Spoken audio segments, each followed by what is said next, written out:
Hello, my name is Mihai and I will share with you today some insights into electrical signaling, which I believe is a foundation to studying neurosciences. Why? Because this is what nerve cells use to store and transmit information.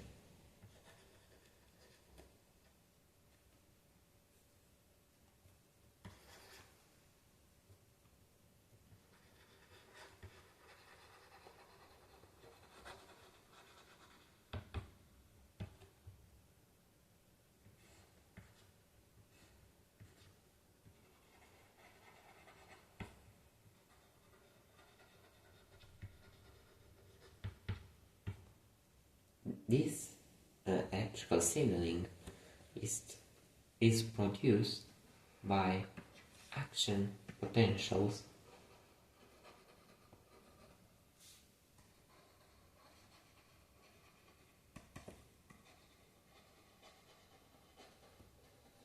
which are nothing more but extreme changes in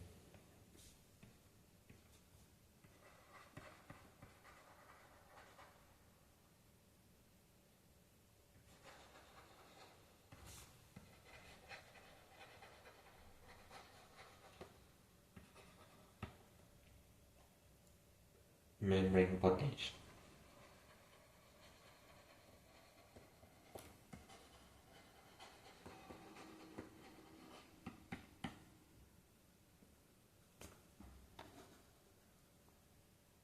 But what is a change in membrane potential? What is the membrane potential normally in the cell? Well, we'll take a closer look to that before coming back again to the picture of electrical signaling.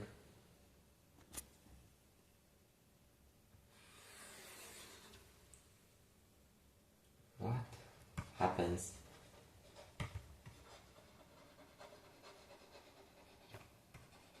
in a resting cell, in a cell that it's not excited by certain stimulus? So the membrane potential, let's imagine this is the membrane.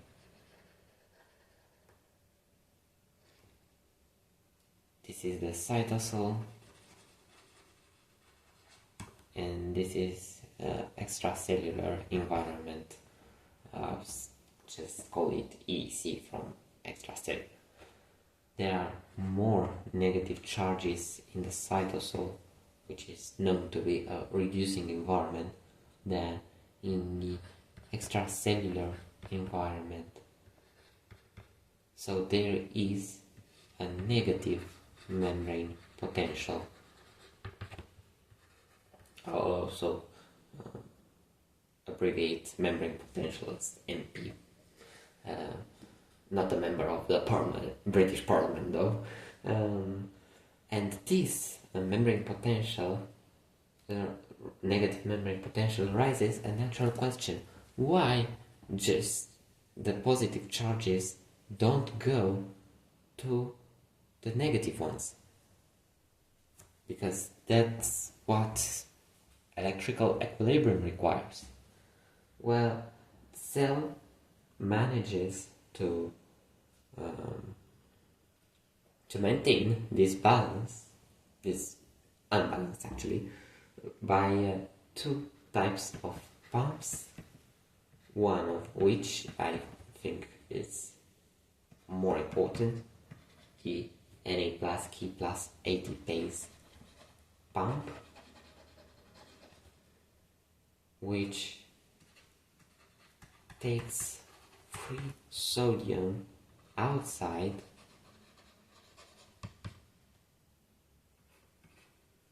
and releases into the cell 2K plus such that in the outside of the cell there is a lot of Na+, while in the inside we have a lot of K+.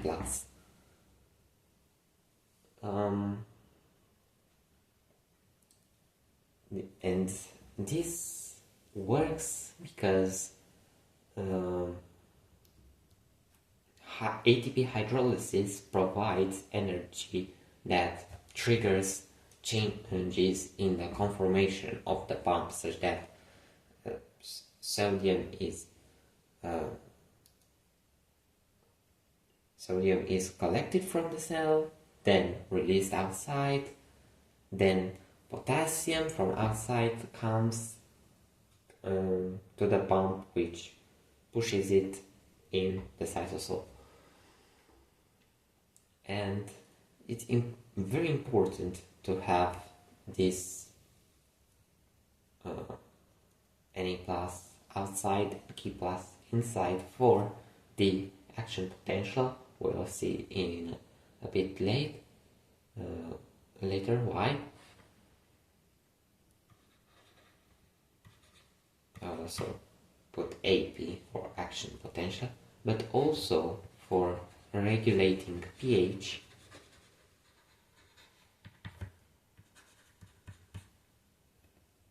through another kind of pump, which is called Na+H+ exchanger, which uses the electrochemical gradient of sodium to push hydrogen out of the cell, so that the cytosolic environment maintains a slightly basic pH. And there is also co-transport of neurotransmitters that happens with sodium. We will see in the next video why it is important to have neurotransmitters in the first place.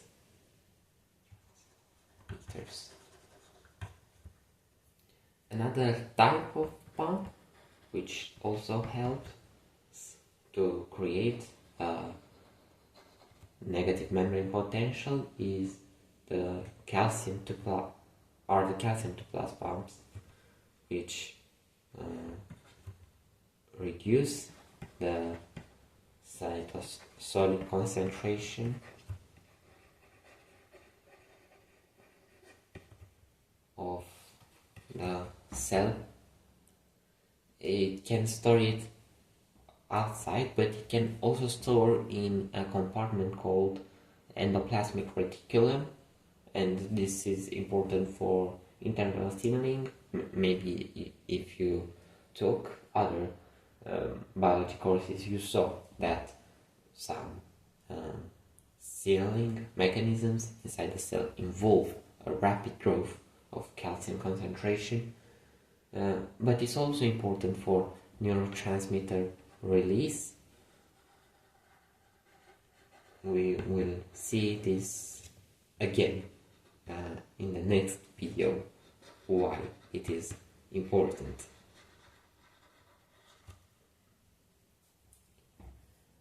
So we covered, I think, what are the most important properties of a cell before it's excited.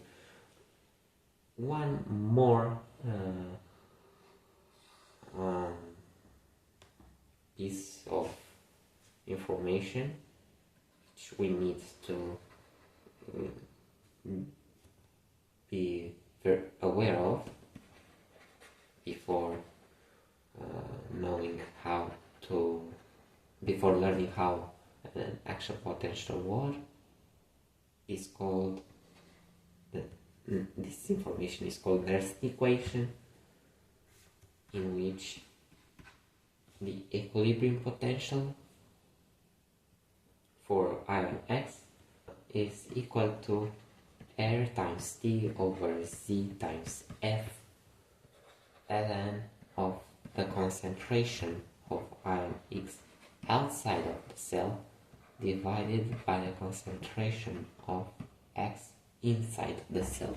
And this equation is extremely important because it splits the electrochemical gradient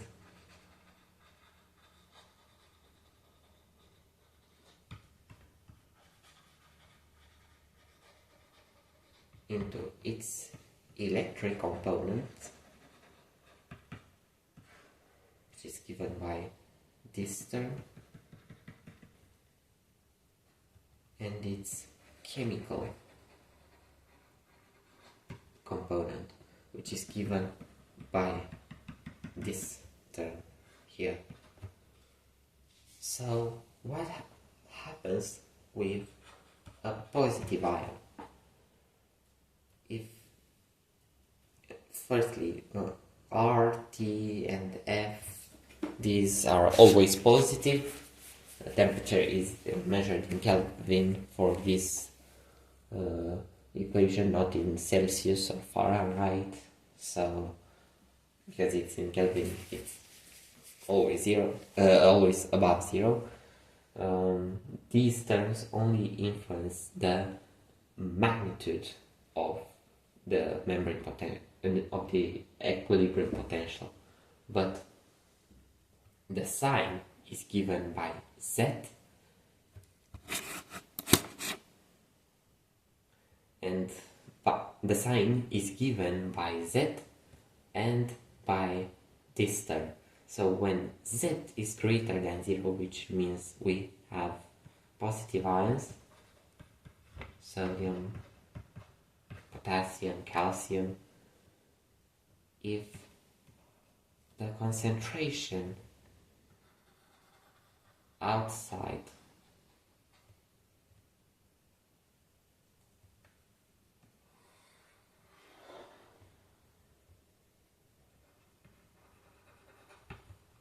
is greater than the concentration inside, then the equilibrium potential of X is greater than 0, and this is the case for sodium.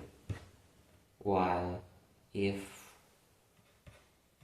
the concentration outside is smaller than the concentration inside, the equilibrium potential is smaller than 0, and this is the case for potassium ions. And why it matters to know the equilibrium potential of an ion? Well, let's say membrane potential is higher than the electrochemical gradient for ion X. Then, and assume also set of X is positive, then this means that the cytosol has more positive charges than the outside environment. So the ion is repelled by these positive charges and more than it is attracted by the chemical gradient. So this means that ion X will flow outward.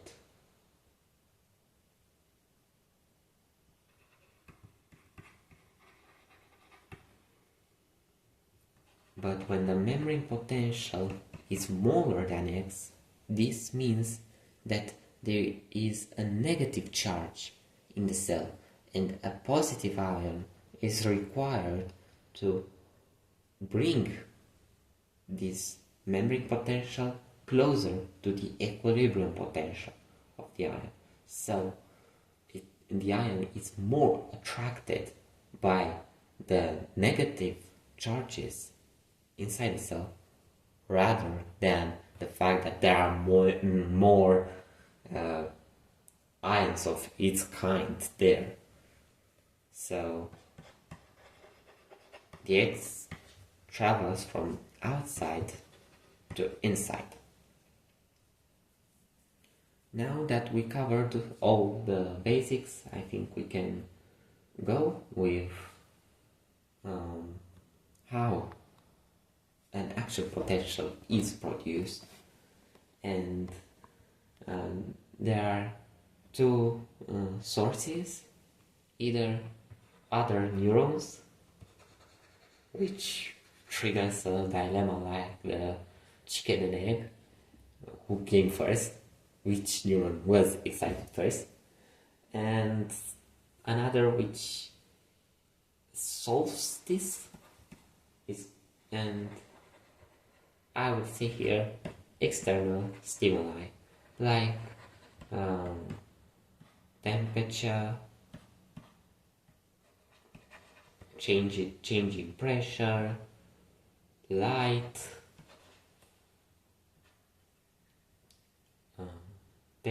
chemicals for taste and smell,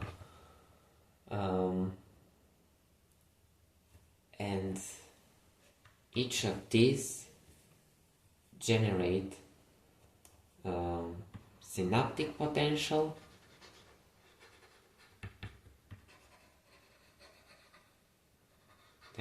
that's the interface between two neurons, and receptor potential,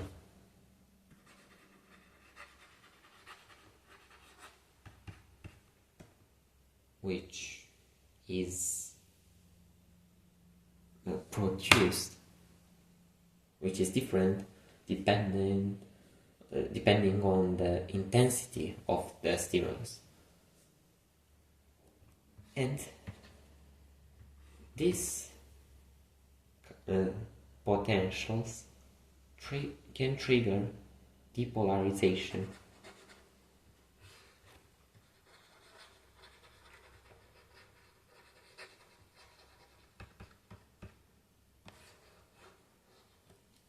Depolarization means that the membrane potential increases, and if the membrane potential becomes greater than a certain threshold,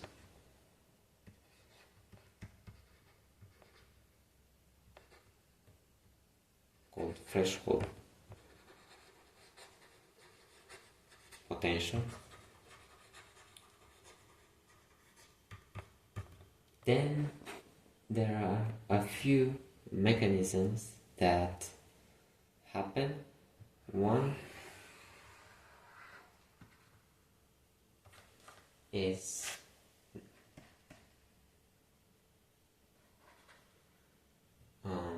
the opening of Na plus voltage gated channels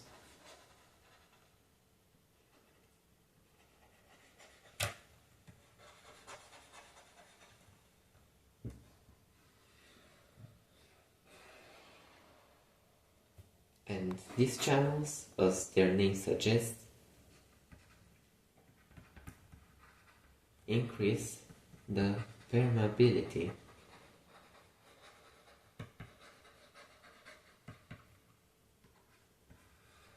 of the membrane for sodium ions.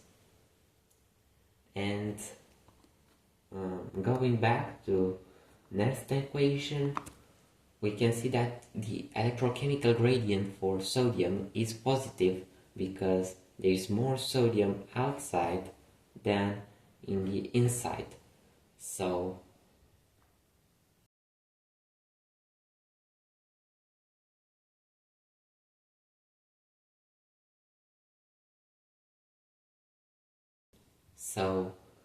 the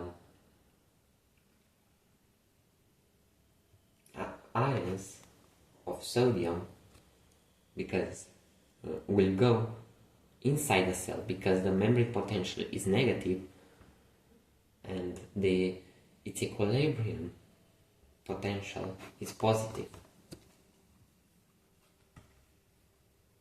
So Na plus inside increases, which also results in an increase in membrane potential, a further increase. That extreme increase that actually defines action potentials. So now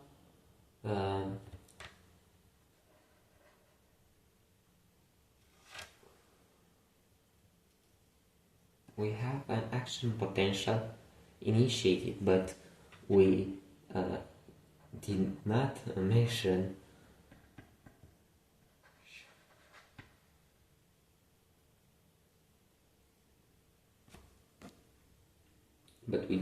mention what another effect of the increase of the membrane potential, that small increase of membrane potential has.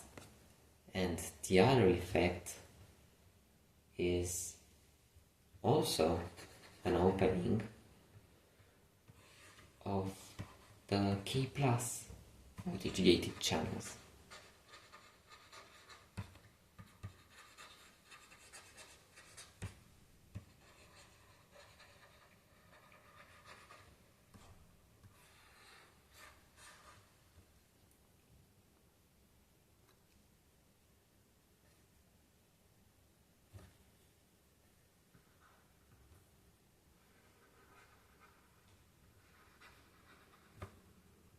Which, when open,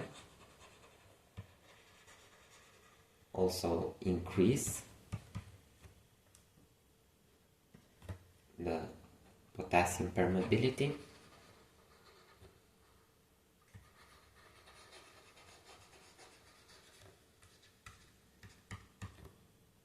such that we need to go back to the Nernst equation to examine what happens.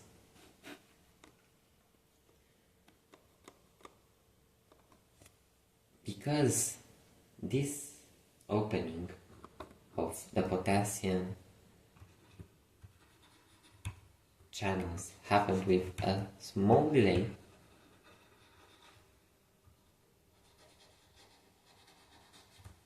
the membrane potential increased above the equilibrium potential for potassium, which means that potassium ions will go outside of the cell.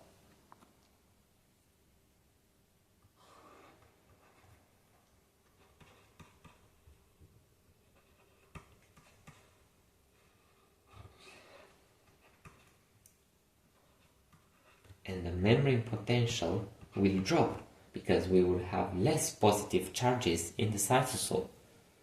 And this is one of the mechanisms which ends an action potential.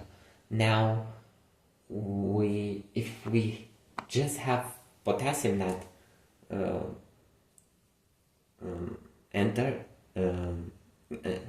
exits from the cell and sodium that enters it, we will have a balance of charges and the memory potential will not be modified. So something else must intervene to stop an action potential, and this is after a short time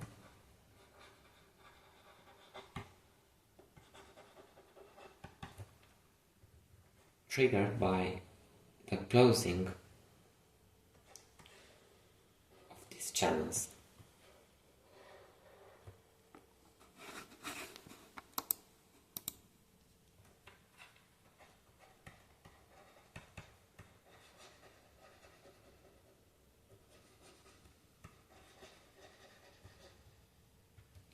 Which means that any plus permeability decreases, and this results in membrane potential stop of increase.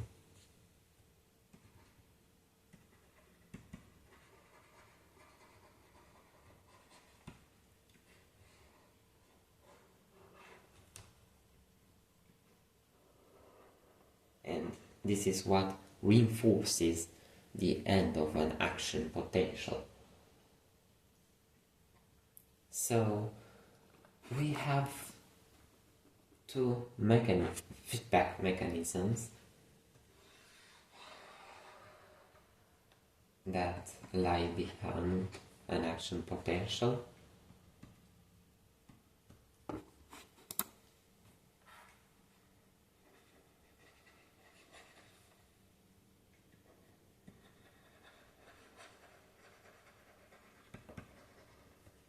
First, a positive feedback.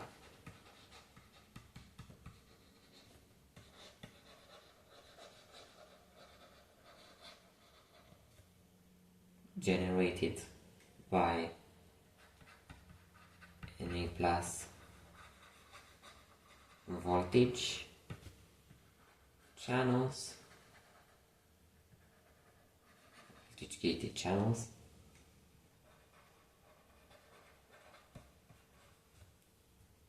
which let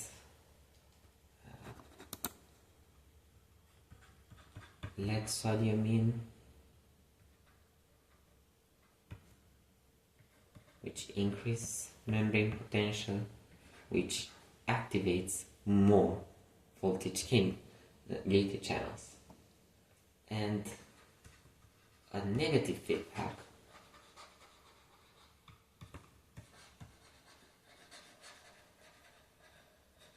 by potassium channels,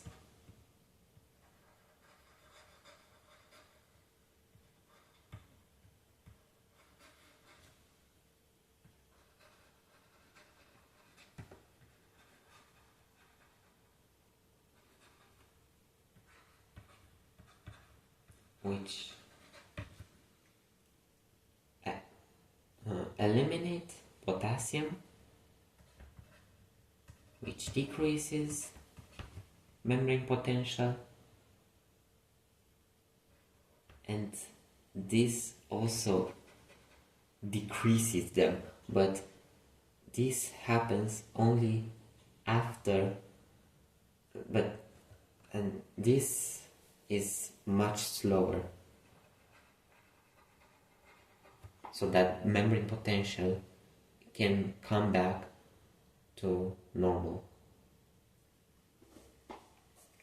So this is what the mechanism for action potential looks like, but this happens only in a small area of the membrane. It doesn't happen across all the membrane. So for the for an action potential to propagate from one end of the cell to another, we kind of need another mechanism that carries this depolarization. So now we have the question how the depolarization travels from one side of the cell to another, and this is just a passive current. I will um, and, draw here an axon because it's kind of the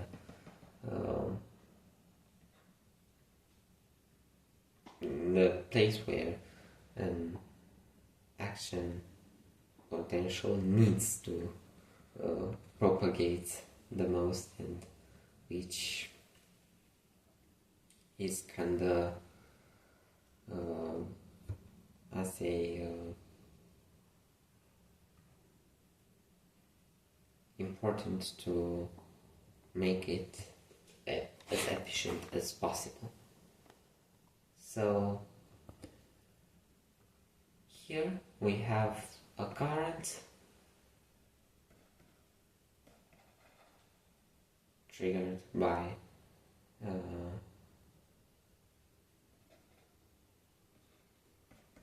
sodium intake, and this current also propagates to the next, probably horizontally to the next action potential, to the next ligated channel.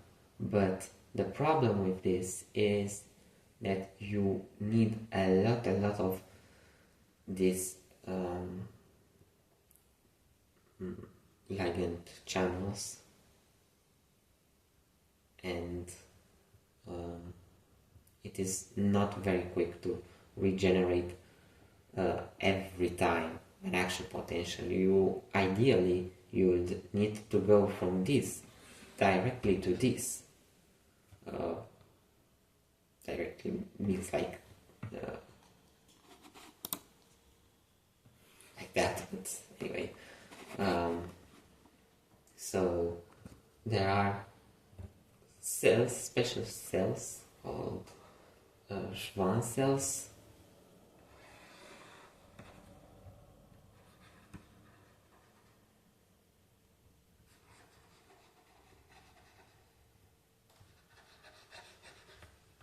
which secrete an insulating sheet called myelin.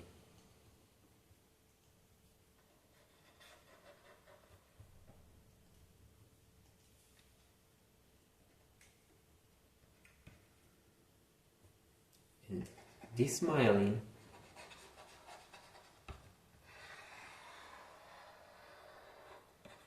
prevents a current to go outside. It would go outside even if there are no ion channels, and that's why we would need to regenerate an action potential each time. So the flow of current cannot escape here due to myelin, and the current can flow until the next ligand channels, and so you have ligand channels in structures called nodes of Ranvier, which are some holes in the myelin sheet that enable to regenerate action potentials.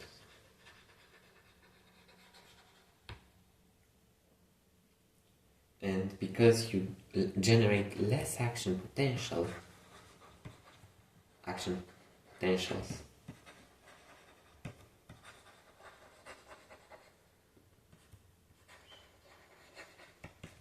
you improve the speed with which current is conducted or seen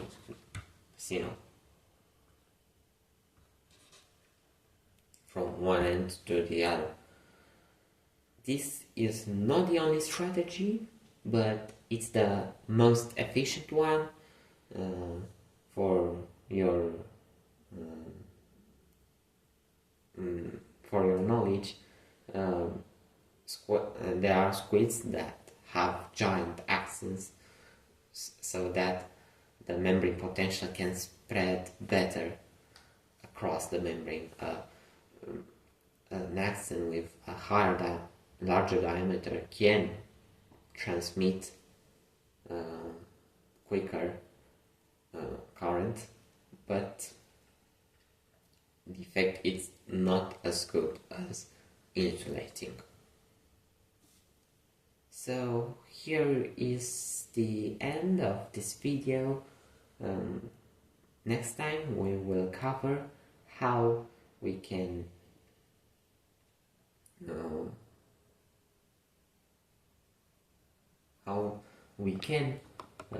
stimulate one neuron through a synaptic potential.